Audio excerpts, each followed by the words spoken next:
కలచెదిరిపోయిందిరా భూతల్లి కన్నీళ్లు పెడుతుందిరా, కలచెదిరిపోయిందిరా భూతల్లి కన్నీళ్లు పెడుతుందిరా, బలముడిగిపోతుందిరా ఆ తల్లి ఫలమివ్వలేనందిరా, బలముడిగిపోతుందిరా ఆ తల్లి ఫలమివ్వలేనందిరా. దుష్ట రసాయనాలు డొక్కా నిండా నింపి మట్టి శక్తినంతా మాయం చేస్తూ ఉంటే నాకే బతుకు లేదురా ఓ కొడక నిన్నెట్ట బతికిద్దురా, నాకే బతుకు లేదురా ఓ కొడక నిన్నెట్ట బతికిద్దురా. So many NGOs, non-government agencies and government agencies also are promoting organic farming. ఎన్నో స్వచ్ఛంద సేవా సంస్థలు అలాగే కొన్ని ప్రభుత్వ రంగ సంస్థలు కూడా సేంద్రియ వ్యవసాయాన్ని ప్రోత్సహిస్తూ ఉన్నాయి, ప్రచారం చేస్తూ ఉన్నాయి. But during the promotion process of the organic farming, at last they found that farmers are not accepting the organic farming. అయితే దాన్ని విస్తృతంగా ప్రచారం చేసే క్రమంలో రైతులు ఈ సేంద్రియ వ్యవసాయాన్ని అంత ఎక్కువగా సమర్థించడం లేదు అన్న విషయాన్ని వారు గుర్తించారు. Why the farmers are not accepting organic farming? Because organic farming is not giving the result. In organic farming, the farmers are not getting the production. They are entering in the great losses. So they are not accepting organic farming technology. రైతులు ఈ సేంద్రియ వ్యవసాయాన్ని ఆమోదించకపోవడానికి కారణం ఏమిటంటే రైతులు తగిన విధంగా దిగుబడిని సాధించలేకపోతున్నారు, వారు తగిన స్థాయిలో ఉత్పత్తిని సాధించలేకపోతున్నారు. కాబట్టి వారు ఈ సేంద్రియ వ్యవసాయాన్ని అంగీకరించడం లేదు అన్న విషయం తెలిసింది. Organic farming promoter claim, and they openly claim, that organic farming is that technology in which cost of production is less than chemical farming. And they said organic farming is a low cost technology. Organic farming is a low cost technology. ఈ సేంద్రియ వ్యవసాయాన్ని ప్రచారం చేసేవారు ఈ సేంద్రియ వ్యవసాయం అనేది తక్కువ ఖర్చుతో కూడుకున్నది అని చెబుతూ ఉంటారు. When they claim, these NGOs, government agencies and spiritual organizations, when they claim that organic farming is a low cost technology, they are misguiding the farmer, they are misguiding the government also, they are misguiding the nation. ఇలా సేంద్రియ వ్యవసాయం అన్నది తక్కువ ఖర్చుతో కూడుకున్నది అని ప్రచారం చేసే స్వచ్ఛంద సేవా సంస్థలు కావచ్చు, ప్రభుత్వ రంగ సంస్థలు కావచ్చు, ఆధ్యాత్మిక సేవా సంస్థలు కావచ్చు, అవన్నీ కూడా ఈ విధంగా ప్రచారం చేస్తూ రైతులను, ప్రభుత్వాన్ని, దేశాన్ని కూడా తప్పుదోవ పట్టిస్తున్నారు.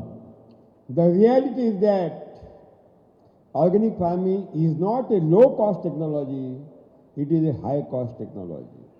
వాస్తవం ఏమిటంటే ఈ సేంద్రియ వ్యవసాయం తక్కువ ఖర్చుతో కూడుకున్న వ్యవసాయ విధానం కాదు.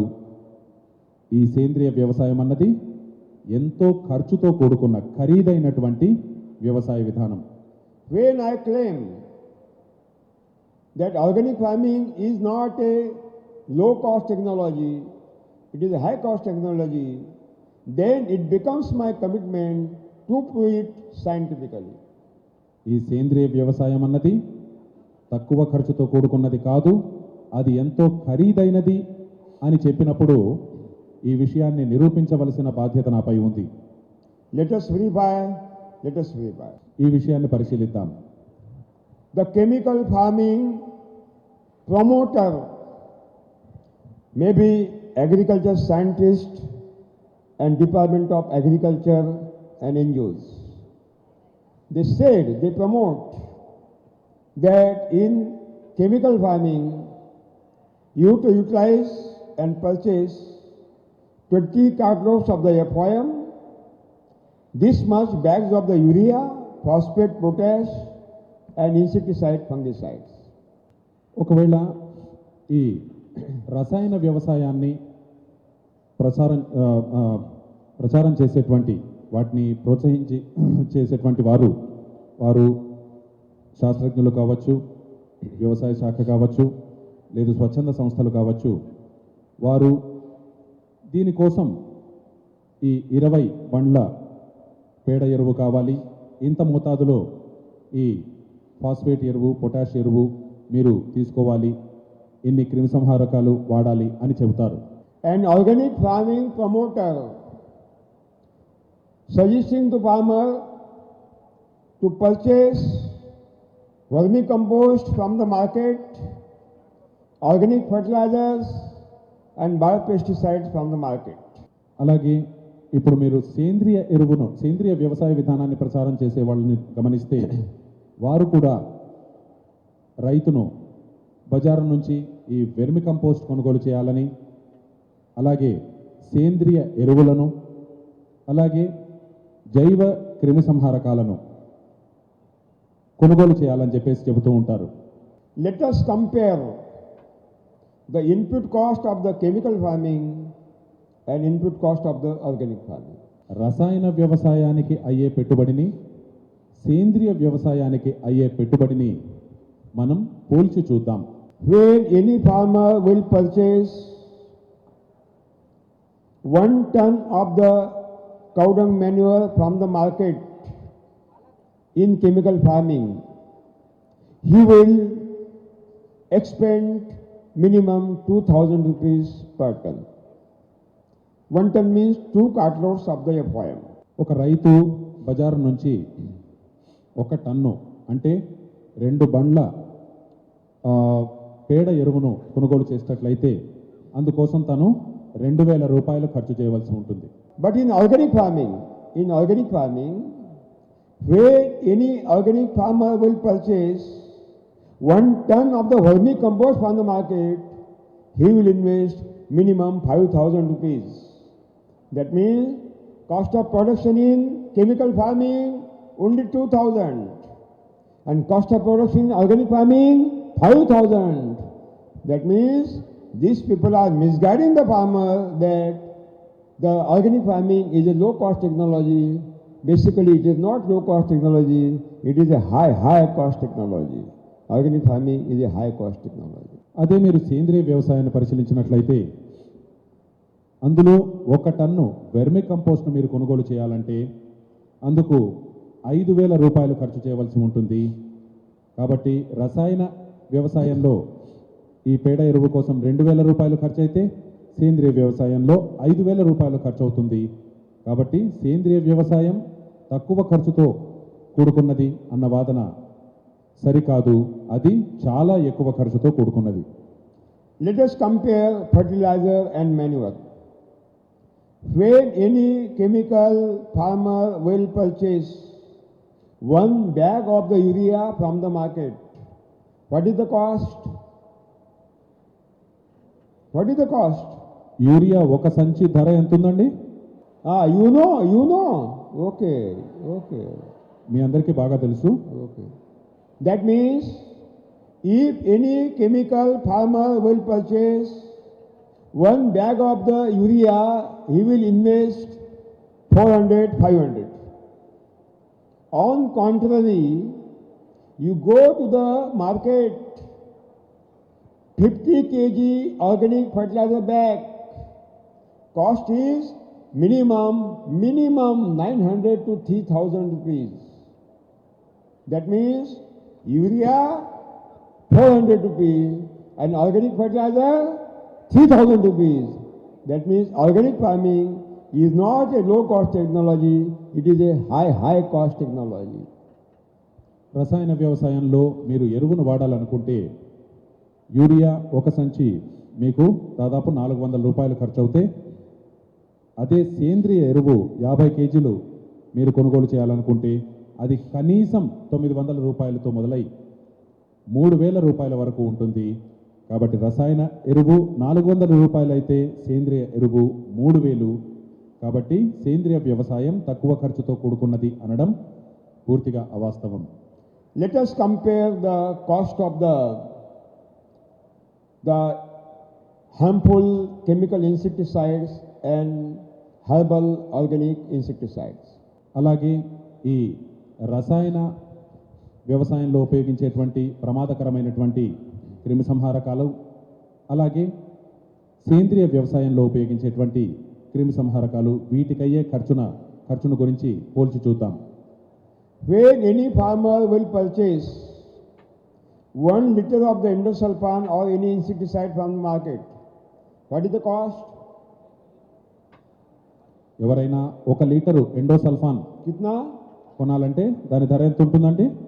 500. Okay. You know. That patient know. He's going to suicide. He is utilizing. Okay. That means where any chemical farmer will purchase 1 liter endosulfan or any other insecticide from market, he will invest 500 rupees.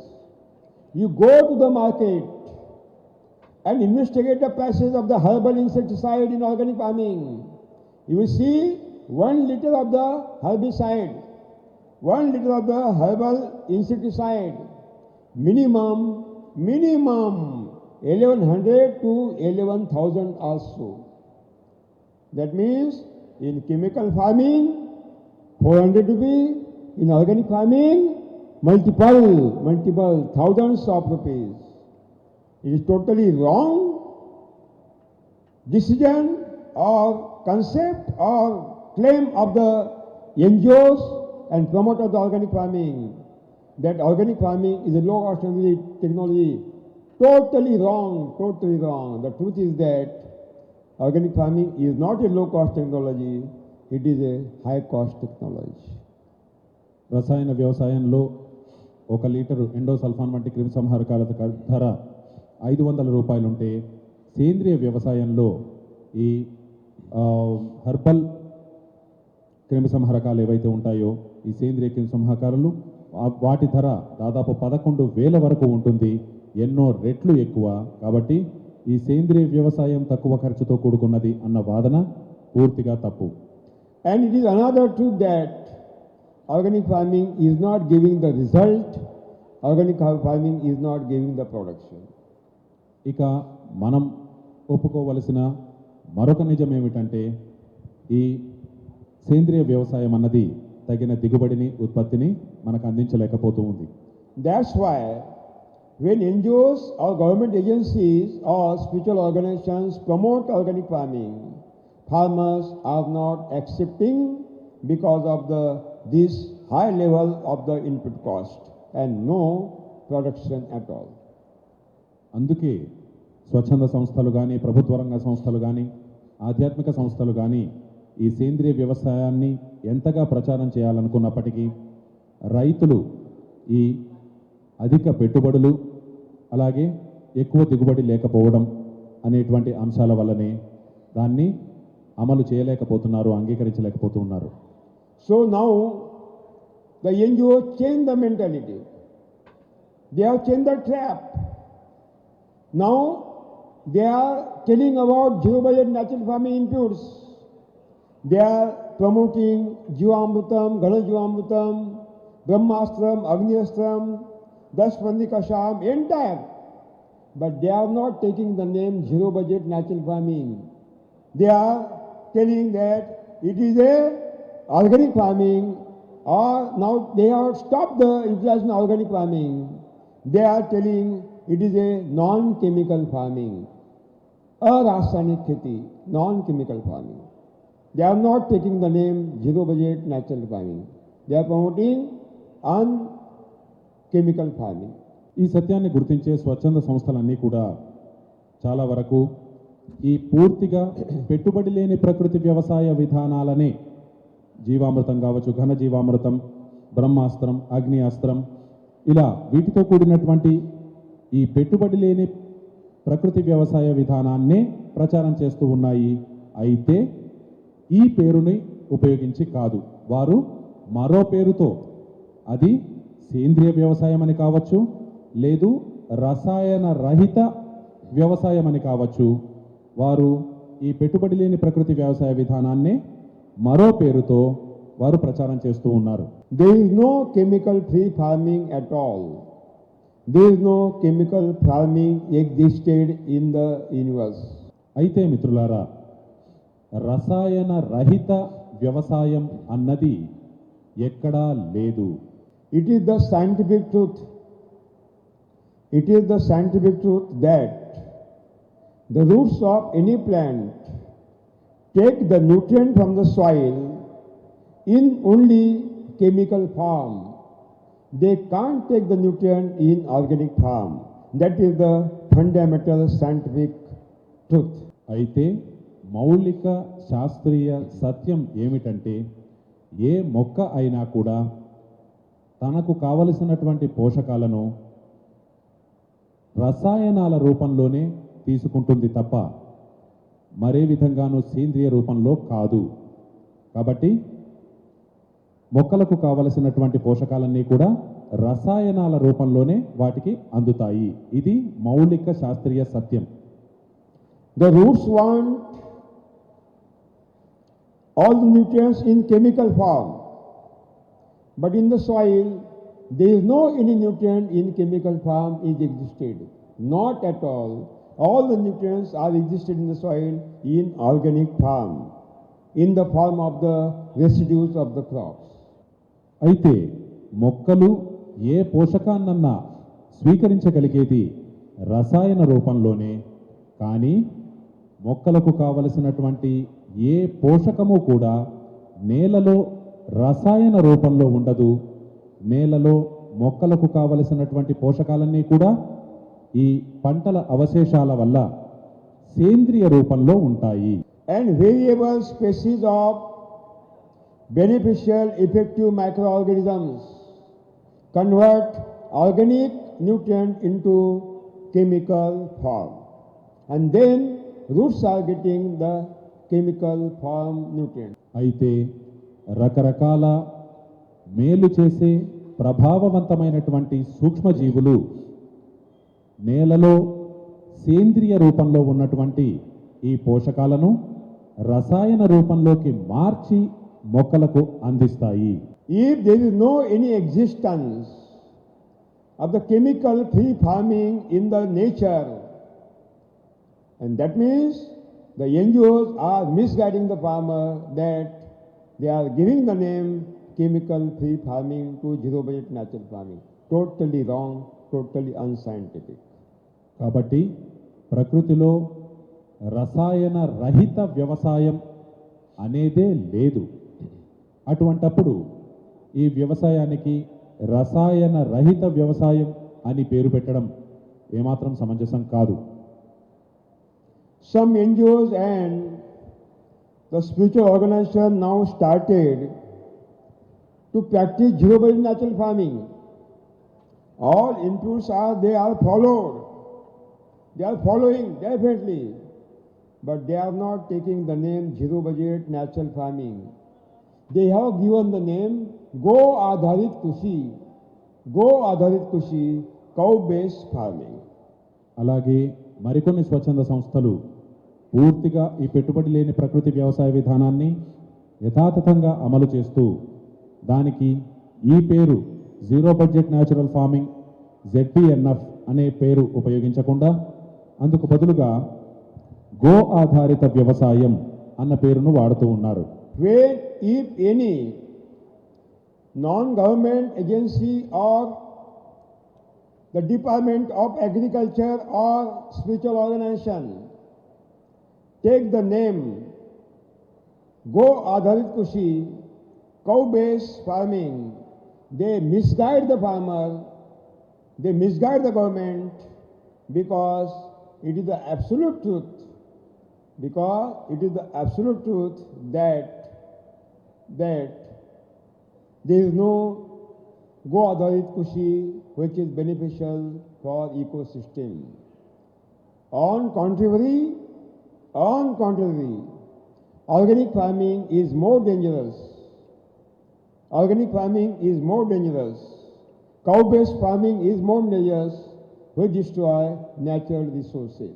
ఇలా స్వచ్ఛంద సేవ సంస్థలు ప్రభుత్వ రంగ సంస్థలు, కొంతమంది ఆధ్యాత్మిక సేవా సంస్థలు కూడా ఈ గో ఆధారిత వ్యవసాయం అని పిలుస్తూ దీన్ని కూడా తప్పుతో పట్టిస్తున్నారు.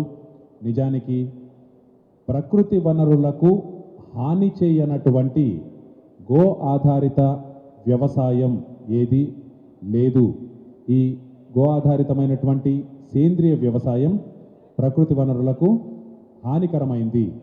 If it is the truth that Go Adharit Kushi is a misguidance, it is my commitment to prove it. మరి ఈ గో ఆధారిత వ్యవసాయం అన్న పేరు తప్పుదోవ పట్టించేది అని అనేటట్లయితే దాన్ని నిరూపించవలసిన అవసరం నాపై ఉంది. Cow dung manure also is a Go Adharit cow-based manure, but very harmful, very dangerous to ecosystem responsible for global warming and climate change. Very hazardous. How they can claim that Go Adharit Kushi is eco-friendly? Totally wrong. Totally wrong. పేడ ఎరువుతో చేసేటువంటి వ్యవసాయం కూడా ప్రకృతికి హానికరం. దానివల్ల ఈ భూతాపం పెరగడం, అలాగే అనూహ్యమైనటువంటి వాతావరణ మార్పులు చోటు చేసుకోవడం జరుగుతూ ఉంది. కాబట్టి పేడ ఎరువును ఉపయోగించి చేసే వ్యవసాయం పర్యావరణానికి అనుకూలమైనది అని చెప్పే అవకాశం లేదు. Compost, vermicompost are also cow-based inputs, Go Adharit, because compost and vermicompost are prepared by the dung and urine of the cow. అలాగే కంపోస్ట్, వెర్మి కంపోస్ట్ వ్యవసాయ విధానాలు కూడా గో ఆధారితాలే. ఎందుకంటే ఈ కంపోస్ట్, వెర్మి కంపోస్ట్లను ఈ ఆవు పేడ మూత్రములతోనే తయారు చేస్తారు. But compost, vermicompost destroy the fertility of the soil, increase the global warming and climate change by emitting greenhouse gases. How they can claim that organic farming or this cow-based farming, it is totally wrong. They are misguiding the farmer, they are misguiding the governments, and they are misguiding the nationals. కాబట్టి go ఆధారితమే అయినప్పటికీ ఈ సేంద్రియ వ్యవసాయము భూసారాన్ని తగ్గిస్తూ ఉంది. భూతాపం పెరిగి అనూహ్యమైనటువంటి వాతావరణ పరిస్థితులు చోటు చేసుకోవడానికి కారణమవుతూ ఉంది. కాబట్టి ఈ గో ఆధారితము అయినటువంటి ఈ కంపోస్ట్, వెర్మి కంపోస్ట్లు ఏమాత్రం పర్యావరణానికి అనుకూలము కాదు. కాబట్టి గో ఆధారితం పర్యావరణానికి అనుకూలం అనడం సమంజసం కాదు. So I request all NGOs, all government agencies, and all spiritual organizations who promote organic farming in the name of Go Adharit and chemical-free farming, please stop this misguidance. Please stop this misguidance. Please stop this misguidance. అందుకే ఈ ప్రభుత్వ రంగ సంస్థలకు, స్వచ్ఛంద సేవా సంస్థలకు, ఆధ్యాత్మిక సంస్థలకు కూడా నేను విజ్ఞప్తి చేయడం ఏమిటంటే, ఈ పెట్టుబడి లేని ప్రకృతి వ్యవసాయ విధానాన్ని గో ఆధారిత వ్యవసాయ విధానమనో లేకపోతే రసాయన రహిత వ్యవసాయ విధానమనో ప్రచారం చేయడం మీరు మానుకోవాలి. Only utilize the word zero budget, natural, spiritual farming. Don't misguide the farmers and nation. కాబట్టి కేవలం పెట్టుబడి లేని ప్రకృతి లేదా ఆధ్యాత్మిక వ్యవసాయం, ఈ zero budget, natural, spiritual farming అన్న పేరును మాత్రమే మనం ఉపయోగించాలి. ఈ విషయంలో రైతులను, ప్రభుత్వాలను మనము తప్పుదో పట్టించకూడదు. So no chemical farming, no organic farming, no Vedic farming, no yogic farming, only zero budget spiritual farming. కాబట్టి రసాయన వ్యవసాయం కాదు, సేంద్రియ వ్యవసాయం కాదు, వైదిక వ్యవసాయం కాదు, యౌగిక వ్యవసాయం కాదు, కేవలం జీరో బడ్జెట్ న్యాచురల్ ఫార్మింగ్, పెట్టుబడి లేని ప్రకృతి వ్యవసాయం. That organic farming responsible for global warming and climate change, then it becomes my commitment to prove it scientifically. ఈ సేంద్రియ వ్యవసాయం భూతాపం పెరగడానికి, వాతావరణంలో అనూహ్యమైనటువంటి మార్పులు చోటు చేసుకోవడానికి కారణం అని చెప్పినప్పుడు ఆ విషయాన్ని నిరూపించవలసిన బాధ్యత నాపై ఉంది. What is global warming? What is climate change? What is the impact of the global warming and climate change on the monsoon? What is the adverse effect of the global warming and climate change on the crops? And what is the real impact of the climate change on the environmental factors and human health also? It is most important to discuss thoroughly. ఈ భూతాపం పెరగడం అంటే ఏమిటి, వాతావరణంలో అనూహ్యమైనటువంటి మార్పులు చోటు చేసుకోవడం అంటే ఏమిటి, ఈ భూతాపం పెరగడం, వాతావరణంలో అనూహ్యమైనటువంటి మార్పులు చోటు చేసుకోవడం యొక్క ప్రభావం ఈ ఋతుపవనాల యొక్క గమనంపై ఎలా పడింది, అలాగే ఈ మార్పుల ప్రభావం మన పంటలపై ఎలా పడుతూ ఉంది, మన పర్యావరణంపై ఎలా పడుతూ ఉంది, మనుషుల ఆరోగ్యంపై వీటి దుష్ప్రభావం ఎలా పడుతూ ఉంది అనేది మనం చక్కగా అర్థం చేసుకోవాలి. Global warming and climate change is not created by the God or nature. It is the human gift. It is the human gift. మిత్రులారా, భూతాపం పెరగడం కావచ్చు, వాతావరణంలో అనూహ్యమైనటువంటి మార్పులు జరగడం కావచ్చు, వీటికి కారణం దేవుడు కాదు, మానవుడే. All the decision makers of all countries are coming together and discussing on the global warming and climate change every year. ప్రతి సంవత్సరము కూడా అన్ని దేశాలకు చెందిన విధి విధానాల రూపకర్తలందరూ కూడా ఈ పెరుగుతున్న భూతాపం, మారుతున్న వాతావరణ పరిస్థితుల వల్ల వాటిని గురించి చర్చించడానికి ఒక దగ్గర సమావేశమవుతూ ఉన్నారు. To study the global warming and climate change, to study the impact of the global warming and climate change on the ecosystem, the United Nations organization has constituted one international committee. The name of that committee, IPCC, Intergovernmental Panel on Climate Change. But even today also, IPCC has not given the solution to stop the global warming and climate change.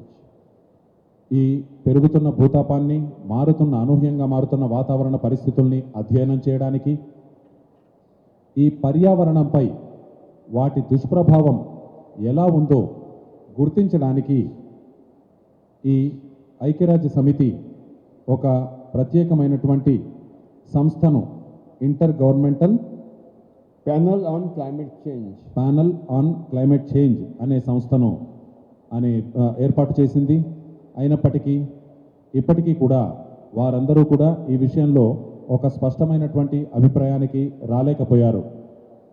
Climate change is a great danger for human being, living being and total environment. It is a great danger. If we will not stop the climate change impact, future generation will not be survived. Future generation will not be survived.